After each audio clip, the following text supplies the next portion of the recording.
1989 የተወለድኩበት ያልሽኝ ወሩ መቼ ነው? መስከረም ሰኔ አላስታውሰውም ግን ችግር የለውም ሰኔ ብለሽ ሙሉ እርግጠኛ ነሽ? ምንም ችግር የለውም በኋላ ግን ችግር ያመጣብሻል ገብረመድን ያልከኝ ገብረመድን ያው ነው ደስ እንዳለ ጻፈው መላኩ ሰንደቄ ተሳስተሻል ልጄ ስሜ መላኩ ሰንደቄ ነው ይቅርታ ጋሼ መልካሙ ሰንደቄ ላለው ብዬ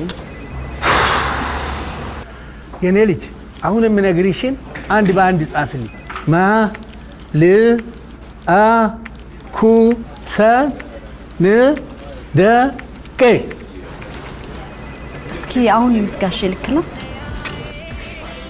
በፋይዳ ምዝገባ ወቅት በፈቃደኝነት ማረጋገጫ ቅጽ ላይ የሚሞሉት እያንዳንዱ መረጃ የእርሶ ትክክለኛ ማንነት ተደርጎ ይቆጠራል። በቅጹ ላይ የሚሞሉት መረጃ እውነተኛ ማንነትዎን በትክክል የሚገልጽና ከሚያቀርቡት የማንነት ማረጋገጫ ሰነድ ጋር ተመሳሳይ መሆኑን ማረጋገጥ ይገባል። በመሆኑም ፋይዳ ሲመዘገቡ ሙሉ ስሞ፣ ስልክ ቁጥር በትክክል መጻፉን እንዲሁም ሌሎች አስፈላጊ መረጃዎች በሙሉ በመዝጋቢ ባለሙያው በትክክል መመዝገባቸውን በጥንቃቄ ያረጋግጡ። ፋይዳ ለኢትዮጵያ